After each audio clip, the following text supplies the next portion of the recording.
Jose in Mexico. Hola, Jose. What would it take? Let's see. I'm trying to read this here. It says, what would it take to move us from a society that debates and maybe you can tell me your points here, Jose. My eyes are kind of blurred up here. Okay. Hola, Dan. What's up? Hey, how's it going? And hola, Matt. What's up? Hola, ¿qué tal? Muy bien. Todo bien aquí. Okay, so my question is, what would it take to move?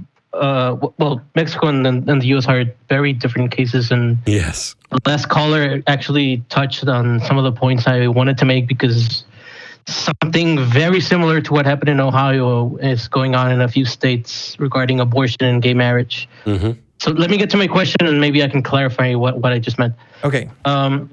What would it take to move to a post-theist attitude where you no longer need atheists no longer need counter apologetics and debating whether or not a God exists, or the debate that Matt mentioned with Mike Winger about the resurrection. So what would it take to move on to where we just focus on, like you mentioned today, secularism, the way FFR is doing, and aftercare, the way recovering from religion is also doing? Yeah, I'm going to start by saying that I know virtually nothing about politics in Mexico, and will not pretend to. For me, there's two different routes. Number one is you basically change enough minds to where all religious belief and supernatural belief, superstitious belief, things like that represent a significant minority so that it no longer affects policy. That's the long method. The other one is to shift the public kind of zeitgeist view to the point where religion and irreligion are considered to be on equivalent footing, and we have a proper implementation of separation of religion and government, so that you might have 50% of the people believe in God and 50% of the people that don't. But once everybody recognizes that, if they also understand that the laws that we make govern all of us, and they cannot in any way be based on a religion without a proper secular motivation. I mean, the Bible says thou shalt not steal, so should we not have laws against stealing? Well, of course we could, and we can give you the secular motivation for doing that. Hey, I like my stuff. I'd rather nobody take it. It's best in our best interest to encourage laws like that. This is easy to do. And since you're unlikely to ever change almost everybody's mind about religion, moving towards a proper implementation of church-state separation or religion and government separation is the most viable pathway to get people to recognize. And I think people are recognizing this more and more. I remember years ago I saw a blog post from a guy who used to want prayer in schools. And then he went to Hawaii and he was at a football game and he opened the program and he was happy to see that the football game was going to start with a prayer. And then they prayed. And it was not a Christian prayer. It was a Hawaiian native religion, from the indigenous Hawaiian people. And that freaked him out. And that was all it took for him to realize that the best policy we can have is to not be starting events with prayers, because they're going to exclude somebody. And when we can do it with regard to religious monuments, too. On the Capitol grounds here at the state of Texas, there's a Ten Commandments monument, which the U.S. Supreme Court ruled can stay, because they consider it part of a larger secular display, even though that's an absolute fucking lie, and you can come down here and look at it yourself and see it. But once we realize that if we were to allow each individual religion to put up its own display on the Capitol grounds, the only way that it could be fair is we would run out of space. There would be no grass left and no trees left. It would look like a cemetery of monuments, which I have to admit would be really ironic, in 1,000 years to come back and go, look at all these dead religions, because that's what it would take to deal with. Because you've got, a variety of different Protestants who are going to all want their own view. We don't agree with what the Baptists say, so we're going to have our own Methodist monument and our own Pentecostal monument and our own Presbyterian monument and our own Seventh-day Adventist monument, et cetera. It's really easy once you show people examples of this to get enough of them to say, oh, wow, yeah, my religion's maybe in the majority now, but there's no guarantee that's going to be the case. And it's about establishing empathy for the fact that other people are going to have to live in a world where they should be valued too. Yeah. I was going to add on to that. I think I think what Matt is saying is good, and I think that's part of the process of how it should go down. I also think, I think of how the LGBT community has come out more and more, and how the shift of, we talk about the Overton window on those conversations has changed. Before, talking about being gay was such a taboo topic, and now we talk about it all the time in America. It's not even a big deal. Like, there are the people who are still fighting against that, but like, at least we're having the conversation. At least it's out there in people's minds. These conversations about atheism and religious stuff, it's not on people's minds. If anything, people are talking about like debates on Muslims and things like that. But like that's kind of the most to the extent of it. The atheist conversation is not even there. I mean, as far as being recognized on the public sphere, I think if we were to highlight the stories of atheists more in the same way that when we started to look at a more empathetic view towards the LGBT community, I think that's the key to convincing people like, oh, not only do we exist, but we've suffered and we've had tons and tons of trouble with this, and that this wasn't a decision that came easy to us. Some even say it wasn't a decision at all. It was just something that kind of happened to us, and like we have not had the representation that we've... You do it the same way. How many anti-LGBT rights politicians changed their position once my son, my daughter, my niece, my nephew, and okay, that's what needs to happen with regard to secularism as well. Yes. What do you think, Jose? Okay, so my question was more aimed at what would it take for atheists to no longer want to debate these topics and move to the fights where it's really happening. Like you mentioned the monuments. So we're neither the Ten Commandments monument nor the Satanic Temple bench to piss people off, or the how's it pronounced, the Baphomet statue? Baphomet. Okay, and what we have in Mexico on the books is actually far stricter, both in the Constitution and in the federal laws. Is far stricter than anything you have in the U.S. Constitution. Mm-hmm. And in some cases, I'd even argue that it's too strict, because it actually touches on what priests can and can't say. And, I'm a fan of free speech. But all of this 180 or 100 years of tradition of secularism is being threatened, and it's going to be undermined in the coming months and a couple of years. By the new government. And I mean, the whole, me talking about Mexico can be a whole show unto itself. So and should be. Yeah.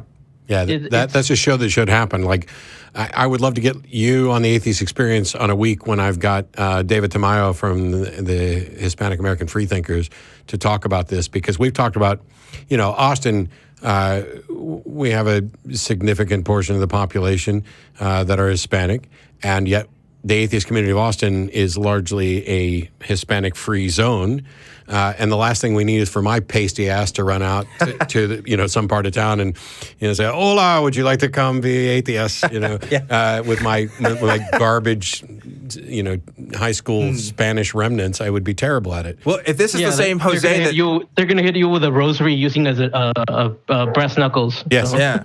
If this is the same Jose that messaged me on Twitter about this, I believe you've expressed interest about talking about this on the show. I called. Yeah, that was me. And for sure, I called when Apologia was on. Yeah, that's So the short answer to there are 3 or 4 Jose's in Mexico. So I mean, it should be one of us. Right. There aren't that many of us. Yeah, I know 1 or 2. The short answer to what you're saying is I can only give you from my perspective, which is I will stop the debating and the activism when it is no longer productive or apparently no longer needed. And I am virtually certain that will not happen in my lifetime. Yeah.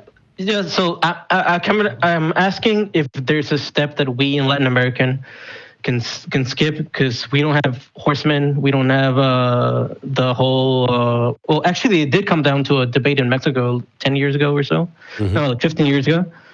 They came down to Puebla, Mexico, and they had a debate with a horseman and noted hashtag. I mean, not hashtag. Infinity air quotes. Historian Dinesh D'Souza. And Dinesh and I were supposed to debate, but it got canceled. I'd be happy to come down and speak or debate in Mexico. It's just that we'd need a translator because my Spanish is terrible.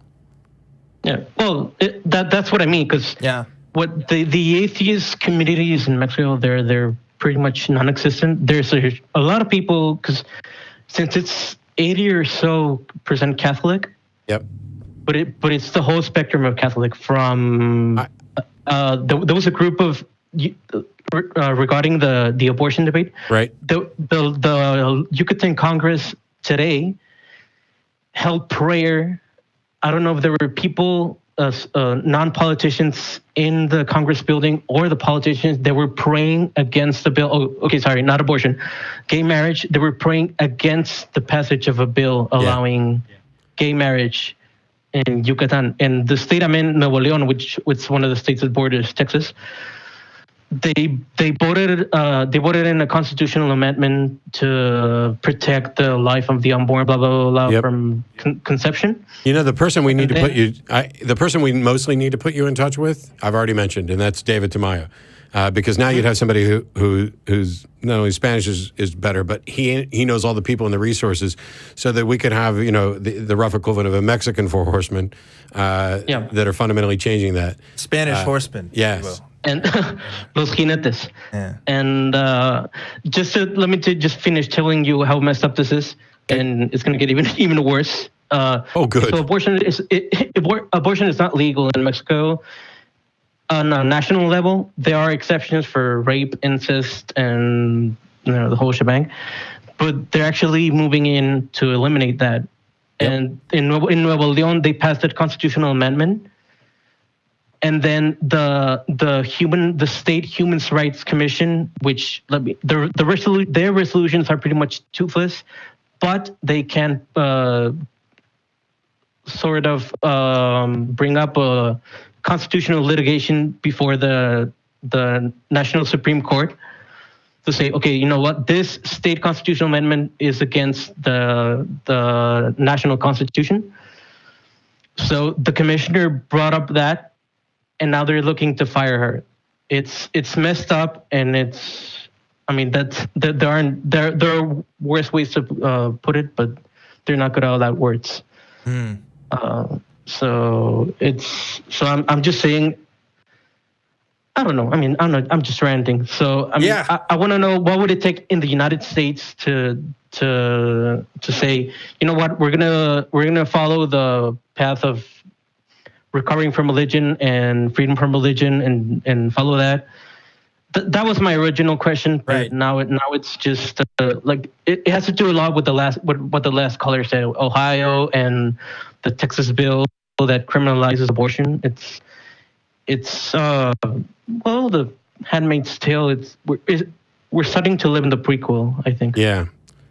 And I don't know. So I'm the wrong guy to ask for a lot of this. I know that we did an American Atheist event in Puerto Rico, and they are working on a lot of similar issues, and they have incredible activists down there.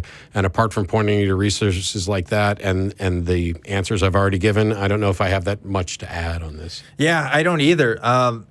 It sounds like it just has to be grassroots, having conversations and just trying to make stuff happen. We already have enough issues here as it is. It's hard enough. Yeah, I'm not asking you to come down and solve our problems. That didn't go down. No, trust me. If I could come down and fix, or the time before that, or the time before that. Yeah, if I could come down and fix Mexico, I'd do it in a heartbeat, because that's a necessary component to fixing what's wrong here too. For sure. Yeah. Well, we shot the last guys who proclaimed themselves emperors, so that's probably not a good idea. Yeah. And and the other guys tried to kill Pancho Villa, and then before that, you ended up with Texas and California. And you can have Arizona. We don't mind. Well, I appreciate the call, Jose. I wish we could give you more answers. If it was up to me, you could have everything south of Austin back. But yeah, but it's something to really think about. Just because I don't want to move. Yeah. Thanks again for the call, Jose. Yeah, thank you, sir. Yeah, thank you, Dan. Thank you, Matt. And thank you. We'll see you later. Oh, I meant to ask what I should say instead of adios. Oh, yeah. Although I don't mind it. Just like, Neil deGrasse Tyson and I had this conversation about when he said Godspeed to astronauts and some atheists came after him. I was like, yeah, I'm not one of those. There's no way I would come after you for saying Godspeed when that's just a traditional thing and doesn't, you know, it's Hasta not like la you're vista. invoking. That's what you say. Yeah, hasta la vista. Yeah. I think, Hasta luego. you know, it's funny when you look at the statistics of like AXP in particular, and you see that it actually has a really wide worldwide audience in other countries and stuff. And I know AXP gets in a lot of messages from people in other countries saying, oh, yes, I feel like nobody's talking about this here. I feel like we don't have voices here and stuff like that. And I just don't have a good answer either. It's hard. It's like, what can we do? We already have enough issues here as it is, like you said. And it's you know, I wish we could have a model to just replicate everywhere, but I don't know.